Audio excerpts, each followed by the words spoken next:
పని మనిషి నుంచి ప్రమోషన్ ఇచ్చి పార్ట్నర్ని చేసుకుంటా అంటే హోటల్ అనుకున్నాక ఇట్లాంటి బంపర్ ఆఫర్ ఇస్తావు అనుకోలే. నాకెందుకో భయమేస్తుంది. చెరో 25 కంటే 50 లక్షలక్క. ఎన్ని ఇడ్లీలు అమ్మితే ఇంత సంపాదించగలుగుతాను చెప్పు. అంతేనంటావా? అంత అమాయకంగా నటించకక్క. ఇదంతా మొదలుపెట్టిందే నువ్వు. మర్చిపోయినవా?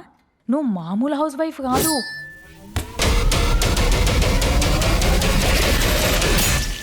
Dangerous house wife.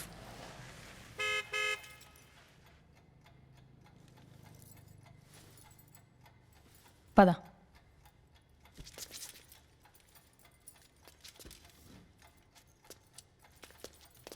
అక్క అక్క అక్క ఏంటి? అన్నీ ఉన్నాయి కానీ ఒక్కటి మిస్సింగ్. ఏంటి? Background music. దమ్మల్లుద్దాం.